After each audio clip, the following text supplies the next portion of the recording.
सभी विद्यार्थियों को भगवान सिंह का नमस्कार।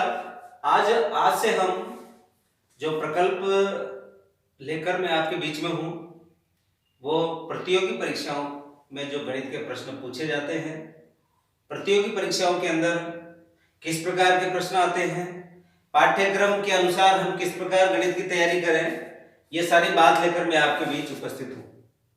उससे पहले आप मेरे इस चैनल को लाइक और सब्सक्राइब जरूर करें, जिससे कि मेरे वीडियो आप तक निरंतर पहुंचते रहें। जैसा कि मैंने आज जो गणित का जो पहला पार्ट लिया है, संख्याओं पर संक्रिया, जो आपके जो नंबर हैं, नंबरों पर हम क्या क्या ऑपरेशन कर सकते हैं। ऑपरेशन का अर्थ होता है संक्रियाओं से, तो संख्याओं पर संक्रिया ये आपका पहला ही पार्ट है रीट की एग्जाम देने वाले बच्चों के लिए।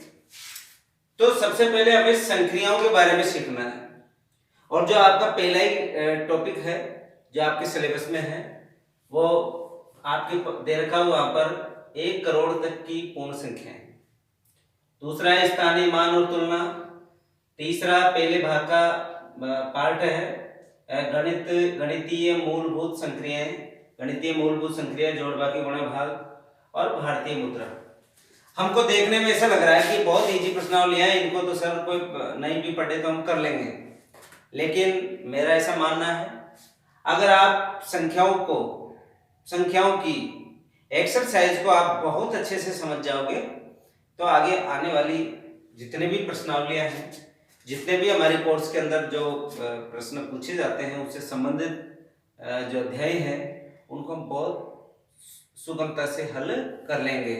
तो कुल मिला के बात यह है कि एक पार्ट हमने शुरू किया आज आपके कोर्स के अकॉर्डिंग, उसके 4 भाग हैं और चारों भाग बड़े विस्तृत हैं। जैसे 1 करोड़ तक की पूर्ण संख्या है, अब होते 1 करोड़ तक की पूर्ण संख्या आप कहोगे 1 से लेकर हो जाते हैं शुरू या 0 से हो जाते हैं शुरू। तो शुरू कैसे होते हैं, उनके कंसेप्ट क्या है, परीक्षा में हमको ये टॉपिक रखा है आपके प्रश्न पत्र में पूछने के लिए, तो शिक्षाविदों ने कुछ न कुछ सोचा होगा। क्योंकि जब हम रीट लेवल फर्स्ट और लेवल सेकंड की बात करें तो रीट लेवल फर्स्ट और लेवल सेकंड में जो हमारे स्टूडेंट होते हैं वो टीचर लेवल फर्स्ट और लेवल सेकंड के रूप में नियुक्त होते हैं। लेवल फर्स्ट से तात्पर्य 1 से 5 तक की कक्षाओं में काम करना, और लेवल सेकंड का अर्थ है कि कक्षा 6 से 8 तक की कक्षाओं को भी पढ़ाना, और साथ ही अगर आपके पीरियड पूरे नहीं होते हैं तो आपको नीचे या अपर क्लास 9-10 की क्लास में भी भेजा जाता है। तो ये जो आपका गणित का पाठ्यक्रम है, पाठ्यक्रम का पहला भाग है। ऐसे बहुत सारे भाग आपके पाठ्यक्रम में हैं। हम एक एक भाग को आपके सामने में रखूंगा, बड़े विस्तार से खोल के रखेंगे।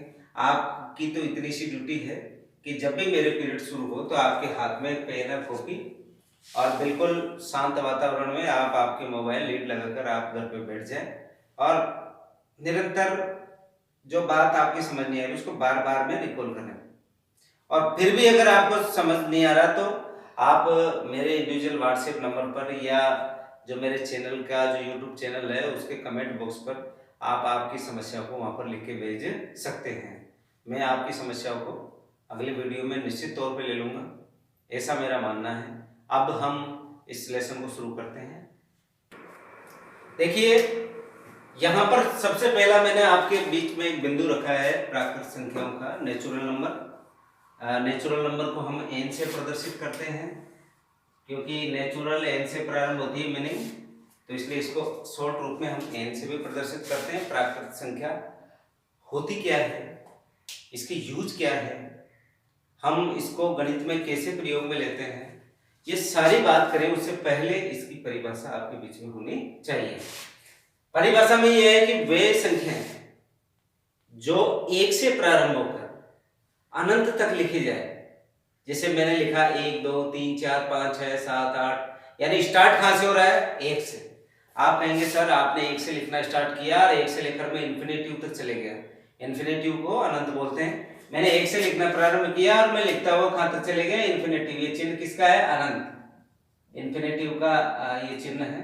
1 से लेकर अनंत तक लिखी जा सकने वाली जो संख्याएं होती है वे सारी संख्याएं प्राकृत संख्या कहलाती है।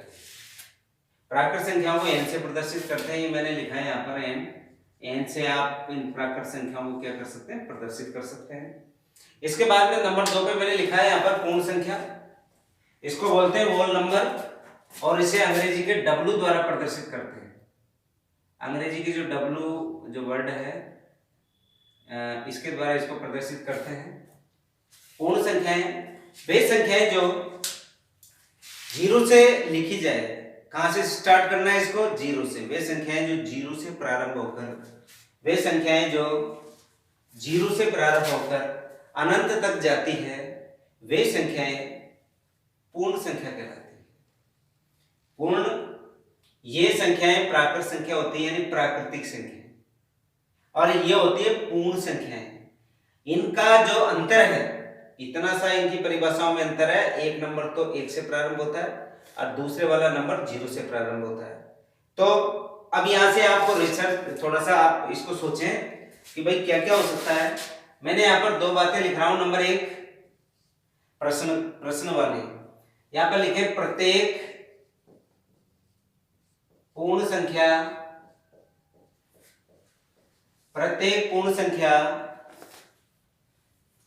प्राकृत संख्या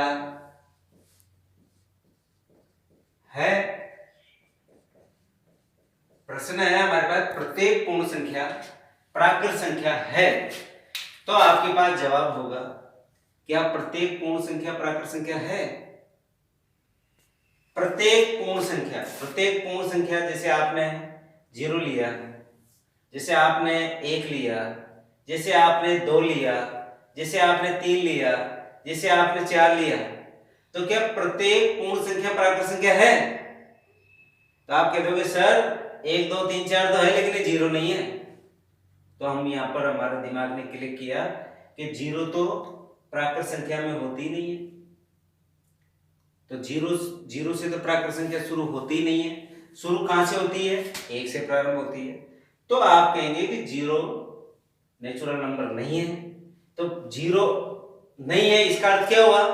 प्रत्येक पूर्ण संख्या, प्रत्येक का मतलब एवरी होल नंबर, प्रत्येक पूर्ण संख्या प्राकृत संख्या है। तो आपका जवाब होगा नो, क्योंकि 0 ऐसा नंबर है जो कि प्राकृत संख्या में नहीं है। इसलिए ये जो आपका जो प्रश्न है, प्रत्येक पूर्ण संख्या प्राकृत संख्या नहीं है, हम कह देंगे नहीं है। लेकिन आप ऐसे कहते हैं कुछ पूर्ण संख्याएं, अब मैंने यहां पर लगा दिया कुछ, नंबर 2 पे कुछ पूर्ण संख्याएं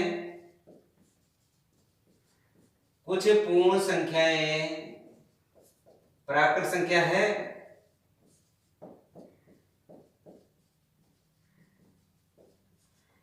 आप कहेंगे सर कुछ पूर्ण संख्या तो है, आप 0 घटा दो, 0 घटाने के बाद तो जितनी भी पूर्ण संख्या है वे सब प्राकृत संख्या है। तो इसका जवाब होगा यस, हाँ बिल्कुल है गुरुजी। और अगर मैं इसको उल्टा पूछ लूं, प्रत्येक प्राकृत संख्या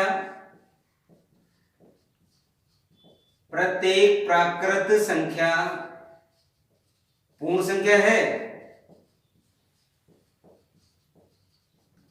प्रत्येक प्राकृत संख्या पूर्ण संख्या है। अब आप कहोगे प्रत्येक प्राकृत संख्या में यानी जो 1 से शुरू हो रही है और अनंत तक जा रही है, क्या पूर्ण संख्या है? तो आप कहोगे बिल्कुल है गुरुजी।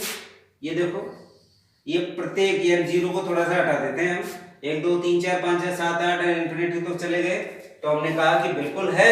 आप कहेंगे कि जो आपका तीसरे नंबर का जो प्रश्न है वो बिल्कुल राइट है, क्योंकि प्रत्येक प्राकृत संख्या 1 से प्रारंभ होती है, 1 2 3 4 5 6 7 8 9 10 11 यानी इंफिनिटी तक। देन और आपका पूर्ण संख्या का जो पहला अंक है वो 0 से प्रारंभ होता है। 0 को हमने छोड़ा, क्यों? क्योंकि हमको तो प्राकृत से मतलब है, और प्राकृत कहां से शुरू हो रही है? 1 से शुरू हो रही है। तो 1 2 3 4 5 6 7 8 ये सारे के सारे नंबर किसके नंबर है? प्राकृत के। तो हम कह देंगे प्रत्येक प्राकृत संख्या पूर्ण संख्या है। अब चलते हैं आगे। अगला जो परिभाषा है अभी जिसकी, वो है आपकी पूर्णांक संख्या है। पूर्णांक जैसे कि नाम से पता हुआ लग रहा है हमें, पूर्णांक को हम इंटीजर नंबर बोलते हैं, इंटीजर को आई से प्रदर्शित करते हैं। इसमें लिखा हुआ वे संख्या जिसमें ऋणात्मक, शून्य और धनात्मक तीनों ही तरह के नंबर हों, वे संख्याएं कौन सी संख्या कहलाती है? पूर्ण संख्या कहलाती है। जैसे मैंने लिखा dot dot dot dot dot dot -3, -2, -1, 0, 1, 2, 3 dot dot dot dot dot dot dot. अब आप कहेंगे सर आपने जो एग्जाम्पल लिखा है इंटीजर नंबर का एग्जाम्पल है, ये वाला एग्जाम्पल, और इसको हम समझते हैं वह संख्या है जिसमें ऋणात्मक, आप कहोगे सर ये शून्य से जब लेफ्ट हैंड की तरफ जाएंगे, लेफ्ट का मतलब जो आपका बायां भाग है, बायां भाग बाईं ओर जब जाएंगे तो जितने भी नंबर होंगे वो कैसे होंगे? ऋणात्मक होंगे। जब आप शून्य से दाईं ओर जाएंगे, राइट हैंड की तरफ जाएंगे, यानी दाईं ओर जाएंगे तो पूरे मान किस में होंगे? प्लस में होंगे। देख लो आप 1 2 3 4 डॉट डॉट डॉट डॉट सारे मान किस में है? प्लस में है। और जो बीच में जो नंबर है ये किसका नंबर है? शून्य, ये शून्य है। अब जैसे मैं अपने परिभाषा में बात की थी कि वे संख्या जिसमें ऋणात्मक भी हो, शून्य भी हो, धनात्मक नंबर भी हो, वे सारे के सारे नंबर जब एक सीरीज के रूप में हो, श्रृंखला के रूप में हो, हम इसको श्रृंखला के रूप में लिख सकते हैं। और इसकी जो परिभाषा बनेगी वो परिभाषा क्या कहलाएगी? पूर्णांक संख्याएं की। यानी आप इसको अंग्रेजी में बोलते हैं इंटीजर नंबर। इंटीजर को आई से प्रदर्शित करते हैं। तो इस इंटीजर नंबर में ऋणात्मक, धनात्मक और शून्य भी होता है। आपको कई बार पूछ लिया जाता है कि संख्या रेखा, ये संख्या रेखा होती, बात करेंगे आगे अगले टॉपिकों पर। ये 0, 1, 2, 3 और 4, -1, -2, -3, ये आपकी संख्या रेखा है। संख्या रेखा पर संख्याओं का निरूपण भी मैं आपको आगे की उसमें प्रश्नावली में बात करूंगा, यहाँ पर संख्या रेखा की भी। तो जब आप संख्या रेखा पर पूर्णांक संख्याओं को ढूंढते हैं या जोड़ करते हैं, जैसे आप कहोगे कि सर मुझे तो 2 में या 1 में 3 जोड़ना है। 1 में कितना जोड़ना? 3। आपके पास ये 1 रहा, 1 में कितना जोड़ना? 3। 1 जोड़ा, 2 जोड़ा और ये 3 जोड़ा। 3 जोड़ते किस पे पहुंच गए आप? 4 पे पहुंच गए। आप कहोगे नहीं मुझे तो 2 में 3 घटाना है। 2 में कितना घटाना है? 3 घटाना है। तो घटा जोड़ेंगे तो राइट हैंड की तरफ चलेंगे, घटाएंगे तो उल्टे चलेंगे। 2 में कितना घटाना है मुझे? 3। ये मैंने 2 में 1 घटाया तो 1 रह गया, फिर 1 में फिर 1 घटाया तो कितना हो गया? 0 हो गया। फिर 0 में फिर 1 घटाया तो कितना हो गया? -1। अगर आप जोड़ोगे तो आगे बढ़ोगे, घटाओगे तो पीछे आओगे किसी भी नंबर में। जैसे आपने कहा मैं तो 4 में से 6 घटाऊंगा, कितना घटाना है? 6।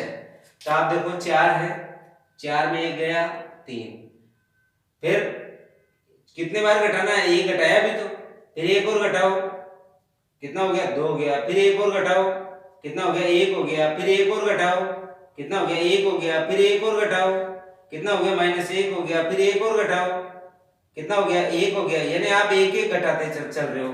1 2 3 4 5 6 घटाते कितना हो गया? -2। जैसे हम बात करते हैं आप सामान लेने गए हो दुकान पे और आपने आपकी जेब में 4 रुपए है और आपने 6 रुपए का सामान वहां खरीद लिया और उसका साथ के साथ उपयोग भी कर लिया। अब समस्या हो गई, 4 रुपए आपकी जेब में, 6 रुपए आपने खर्च कर दिए। तो आप कहोगे कि सर हमने क्या किया? 2 रुपए हमने हमारे पिताजी के नाम वहां पर क्या करवा दी? एंट्री करवा दी। तो 2 रुपए एंट्री करवाने का मतलब क्या हुआ? आप मान किस पे लिया है? ऋणात्मक पे लिया है। तो ये जो पूर्णांक जो नंबर है, ये प्लस, 0 और माइनस सभी संख्याओं का इसके अंदर क्या होता है? मिश्रण होता है। सम्मिश्र, बिल्कुल सारी संख्याएं इसके अंदर होती है। अब आप कहोगे सर सारी होती है, तो अब ये भी जो 2 संख्याओं पर आपने बात की वो भी इसमें होनी चाहिए। बिल्कुल जरूर होगी। देखिए यहाँ पर अब मैं बात कर रहा हूँ ये दाई बाई सुनने की, तो हमने बात कर ली। अब आप थोड़ी सी यहाँ पर बात करें। आपसे प्रश्न आता है पहला है, क्या सभी पूर्णांक संख्याएं प्राकृत संख्या है? सभी। तो आप कहते हो सभी नहीं है क्योंकि माइनस वाली संख्या थोड़ी है, सभी नहीं है। अब मैं कहूं क्या सभी प्राकृत संख्याएं पूर्णांक संख्या है? प्रश्न देखो, प्रश्न मैंने ये किया है आपके साथ, ये ध्यान से देखना इधर। प्रश्न ये है, क्वेश्चन क्या प्राकृत संख्या, क्या प्राकृत संख्याएं पूर्णांक संख्याएं हैं? आप कहोगे सर बिल्कुल है, प्राकृत संख्याएं पूर्णांक संख्याएं हैं। कैसे? प्राकृत संख्या कहां से शुरू होती है? 1 से, और खाते जा रही है अनंत तक। देखिए है इसके अंदर। दूसरा है, क्या पूर्ण संख्याएं प्राकृत संख्या है? तो आप कहोगे सर पूर्ण संख्या 0 से शुरू हुई, डब्ल्यू वाला आ गया।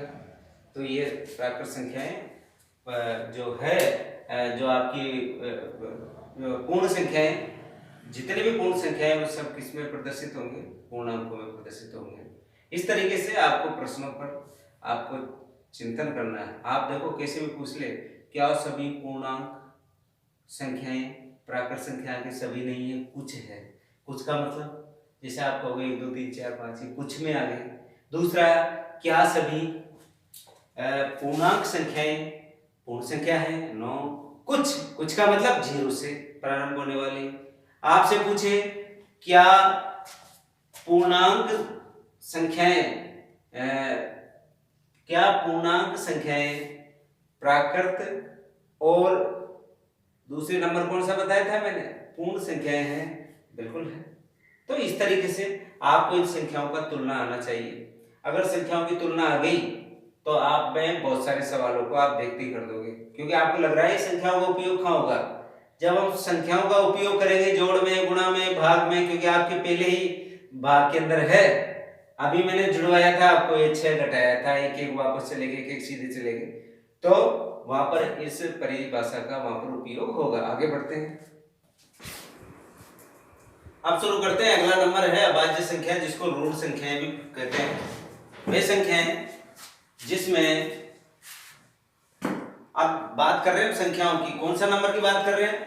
हम बात कर रहे हैं ऋण संख्याओं की, अभाज्य संख्याओं की। इसकी परिभाषा है, वे संख्याएं जो एक और स्वयं को छोड़कर, यानी एक और स्वयं को छोड़कर किसी भी संख्या से विभाजित नहीं होती है, वे संख्याएं ऋण संख्याएं या अभाज्य संख्या कहलाती है। यानी रूढ़ी संख्याओं का दूसरा नाम अभाज्य संख्या भी है। परिभाषा ये चाह रही है कि वे संख्याएं जो एक, आप देखिए 2 में, ये 2 में 1 का भी भाग जाएगा कि नहीं जाएगा? जाएगा।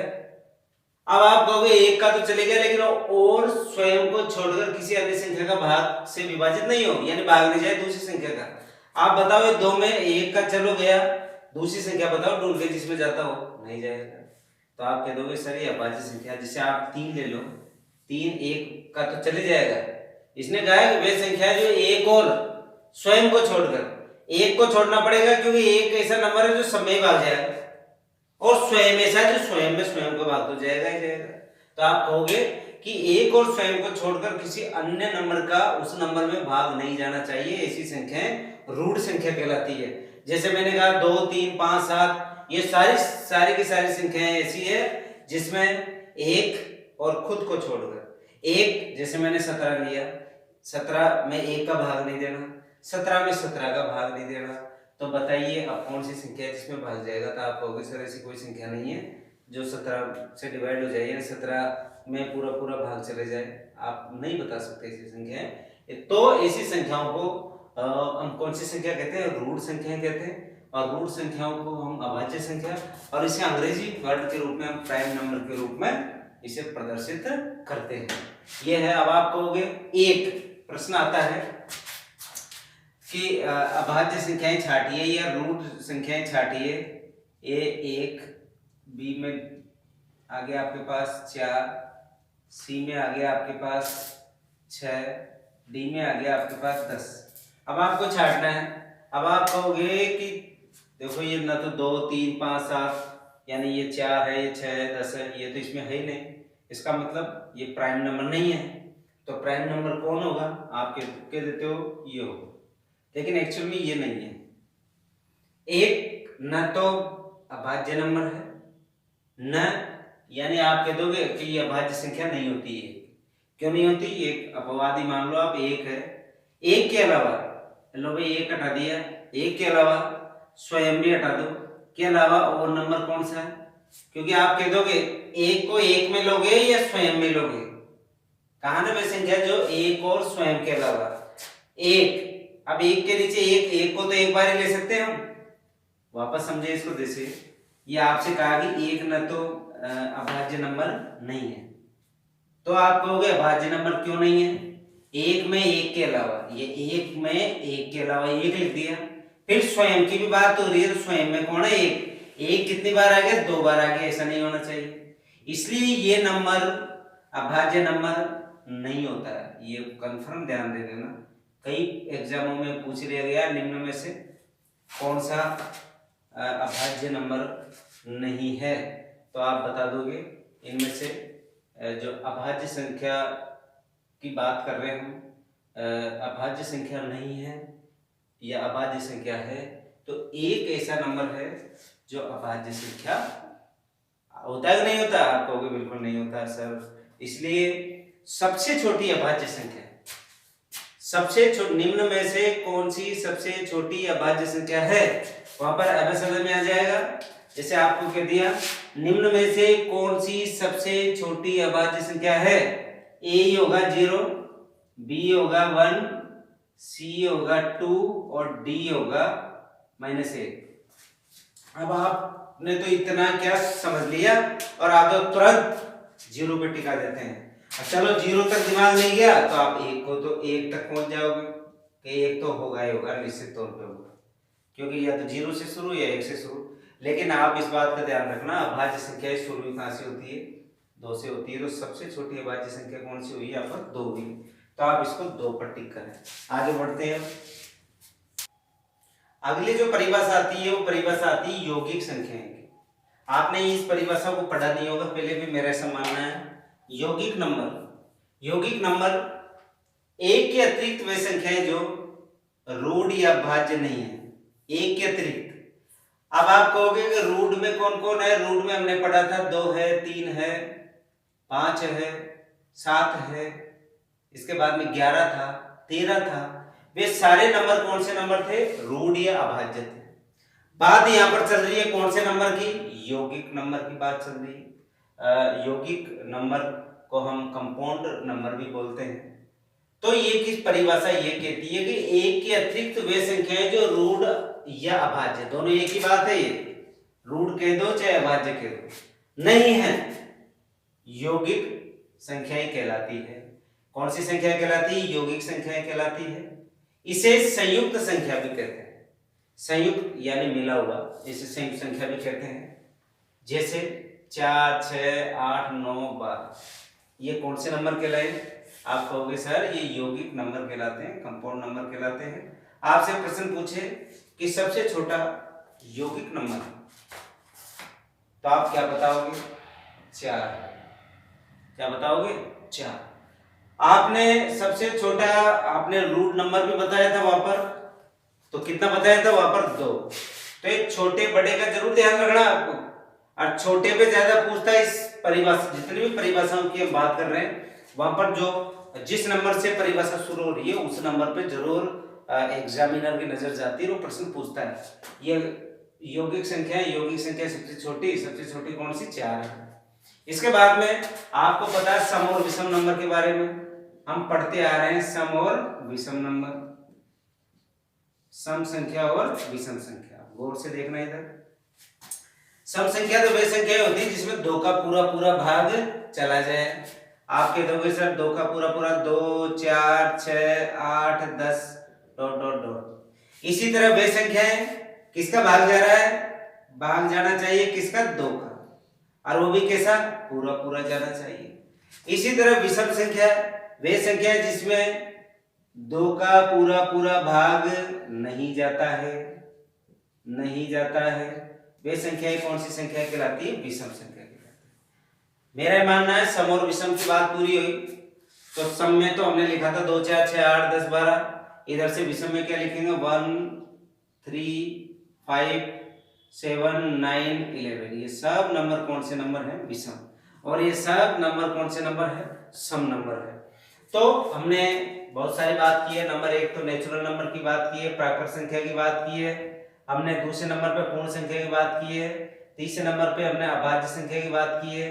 चौथे नंबर पे हमने पूर्णांक की बात की है, पूर्णांक संख्याओं की बात की है, यौगिक नंबर की बात की है हमने सम संख्याओं की बात की है, हमने विषम संख्याओं की बात की है। अब आप सोचोगे कि इनकी डेफिनेशनों का उपयोग कहाँ कहाँ हो रहा है। अगली जो परिभाषा मैं आपके बीच में ला रहा हूँ वो परिभाषा आपको इन सारी परिभाषाओं को मिक्स करके अभी बनने वाली है। आगे चलते हैं, आगे बात करते हैं हम परिमेय संख्याओं की। अभी मैंने आपको बताया है कि वे संख्याएं जिसे हम जो वे संख्याएं जो एक से प्रारंभ होकर अनंत तक जाती है, प्राकृत संख्या होती है। पूर्णांक के बारे में बताया जिसमें ऋणात्मक, जीरो और धनात्मक तीनों प्रकार की संख्याएं होती है। वे संख्याएं पूर्णांक नंबर होते हैं। अब देखो उन नंबरों का उपयोग यहाँ पर इन परिभाषाओं में हो रहा है। परिमेय संख्या की मैंने परिभाषा लिखी है यहाँ पर।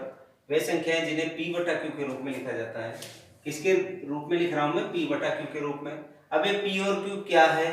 इसने लिखा है कि P और Q क्या है? पूर्णांक। पूर्णांक जैसे ही होते ही आपके दिमाग क्लिक करेगा कि पूर्णांक सर ने वो परिभाषा बताई थी जिसमें ऋणात्मक, शून्य और क्या होता है? धनात्मक संख्या होती है। वो क्या होते हैं? नंबर, पूर्णांक होते हैं। Q is not equal to zero. Q का मान जीरो के बराबर नहीं होना चाहिए। आपको पता है पूर्णांक में जीरो भी था बीच में, तो जीरो के लिए उसने क्या कर दिया? जीरो के लिए उसने मना कर दिया कि जीरो नहीं होना चाहिए। तो ऐसी संख्या कौन सी संख्या कहलाती? परिमेय संख्या कहलाती। जैसे मैंने लिखा है 1/2। बताओ आप परिमेय संख्या है कि नहीं है? एक पूर्णांक है कि नहीं है? दो पूर्णांक है कि नहीं है? अब आप मैं यहाँ पर बोल दो ये 0/1, क्या ये परिमेय संख्या है? तो आप कह दोगे बिल्कुल है। क्यों? क्योंकि आपने मना किसके लिए किया? जीरो रखने के लिए, नीचे के नंबर के लिए। आपने ऊपर नंबर लिखा तो आप कह दोगे सर ये परिमेय संख्या है। अब मैं कह दूं 1/0 क्या परिमेय संख्या है? तो आप मना कर दोगे नो सर, क्योंकि आपने नीचे जीरो लिखने के लिए मना किया है, क्योंकि Q is not equal to zero, इसलिए नीचे जीरो नहीं होना चाहिए। कोई सा भी नंबर, जैसे मैंने लिखा 15/17, ये भी परिमेय संख्या। यानी परिमेय संख्या भिन्न के रूप में जो भी संख्याएं आपको नजर आती है वो सब कौन सी संख्या कहलाती है? परिमेय संख्या कहलाती है। इसी के बाद में अगली संख्या आती है अपरिमेय संख्या। लग गया ने अपोजिट हो गया। हिंदी के हिसाब से हम बात करें, वे संख्याएं जिसको P बटा Q के रूप में नहीं लिखा जाता हो। नहीं आता यानी उल्टा हो गया मामला। वे संख्या जिसे P बटा Q के रूप में नहीं लिखा जाता है, P और Q पूर्णांक है और Q is not equal to zero, उन्हें हम अपरिमेय संख्या कहते हैं। तो कुल मिला के बात है, परिमेय और अपरिमेय भी इतना सा अंतर है। परिमेय में तो लिखा जाता है P बटा Q के रूप में, और अपरिमेय में P बटा Q के रूप में नहीं लिखा जाता है। ऐसे नंबर अपरिमेय संख्या कहलाते हैं। अब देखिए, अब परिमेय संख्या और अपरिमेय दोनों प्रकार की संख्या, मैंने परिमेय का एग्जांपल दिया। अपरिमेय का जैसे मैंने लिख दिया √2, √3, √5, √7, ये सब नंबर कौन से नंबर हैं? अपरिमेय नंबर हैं। अब मैंने देखो यहाँ पर एक बॉक्स बना रखा है जिसमें परिमेय और अपरिमेय दोनों प्रकार के नंबर यहाँ पर मैंने इस बॉक्स के अंदर डाल रखे हैं। यहाँ पे माने थैला है, थैला, एक बैग, उस बैग के अंदर परिमेय और अपरिमेय दोनों प्रकार के नंबर इसमें डले हुए हैं। तो इस थैले को किस नाम से पुकारेंगे? इस थैले को बोलेंगे वास्तविक संख्या। वास्तविक संख्या को अंग्रेजी में बोलते हैं रियल नंबर। यानी वे संख्याएं या ऐसी संख्याएं जिसमें परिमेय और अपरिमेय दोनों प्रकार की संख्याएं हो, ऐसी संख्याओं के समूह को, समुच्चय को हम क्या कहते हैं? वास्तविक संख्या कहते हैं। और सारी की सारी एक्सरसाइज हम वास्तविक संख्याओं पर करते हैं। चाहे आप HCF निकालो, चाहे LCM निकालो, चाहे भाज्य गुणनखंड करो, चाहे आप स्थानीय मान निकालो, सारे के सारे मान हम क्योंकि कुछ बचता ही नहीं है रियल नंबर में। रियल नंबर में जब देखो परिमेय आ गया, अपरिमेय आ गया, परिमेय आ गया तो P बटा Q आ गया, पूर्णांक आ गया। पूर्णांक में जीरो के लिए मना किया और सारे नंबर है, सारे नंबर है तो कौन कौन से नंबर है? प्राकृत संख्या आ गई, अभाज्य संख्या, यानी जितने भी हमने परिभाषाएं पढ़ी है वो सारे के सारे नंबर हमने यहाँ पर प्राप्त किए हैं। आपके इस जो रीट के जो सिलेबस में, रीट ही क्या, जितने भी कंपटीशन की एग्जामों में जो गणित आती है उन के सिलेबस में, चाहे आपकी पटवारी रीट हो, चाहे राजस्थान पुलिस हो, वहां से जो सवाल पूछे जाते हैं गणित में से, गणित का जो पहला कक्का जिसे हम बोलते हैं उसे नंबर सिस्टम ही है। नंबर सिस्टम अगर हमको अच्छे से याद है, परिभाषाएं हमको अच्छे से याद है, तो क्योंकि वो आगे बोलेगा दो क्रमागत विषम धन पूर्णांकों का योग 15 है। अब दो दो जानते हो, क्रमागत, क्रम में एक पहला, दूसरा उसके जस्ट। धन, धन का मतलब प्लस, पूर्णांक। अब पूर्णांक होते हैं, हम फिर वहाँ बिल्कुल ऐसे हो जाते हैं कि क्या बीमारी आ गई। तो मैंने आपको पूर्णांक की बात की है, मैंने प्राकृत संख्या की बात की है, मैंने परिमेय संख्या की बात की है, मैंने आपके बीच में अपरिमेय संख्या की बात की है, मैंने रियल नंबर की बात की है। ये सारे जितने भी मैंने आपके बीच में परिभाषाएं लिखी बताई है, इन परिभाषाओं को आप अच्छे से याद करना। आज का मेरा पहला ही पीरियड था, मैंने कोशिश की है, और पहले पीरियड में और जो अगले पीरियड होंगे उसमें बहुत अच्छी निरंतरता आप में आएगी। और मेरा ऐसा मानना है कि जब भी आप इस पीरियड को देखें तो आप आपके पास कॉपी पेन जरूर रखें। आप इसे मूवी या सॉन्ग की तरह आप इस वीडियो को नहीं देखें, आप इस तरीके से देखें कि हम कोई क्लासरूम में बैठे हुए हैं, सर हमें पढ़ा रहे हैं, और जहाँ पर भी आपको समस्या लगे वो आप इसके नीचे कमेंट बॉक्स में लिखें कि सर इस जगह हमको थोड़ा सा आप समझाएं। मेरे इस चैनल को लाइक और सब्सक्राइब करते रहें, सब्सक्राइब जरूर करें, आज ही कर लें, जिससे कि आपको सीधे जैसे ही मैं वीडियो अपलोड करूंगा आपके यूट्यूब पे, तो आपको तुरंत मैसेज आ जाएगा कि सर ने यूट्यूब पे अपलोड कर दिया अपना पीरियड, और आप तुरंत उसको देख पाएंगे। आज के लिए इतना ही, कल फिर इसी ऊर्जा के साथ गणित के पीरियड में फिर मिलेंगे। बहुत बहुत धन्यवाद, शुभकामनाएं।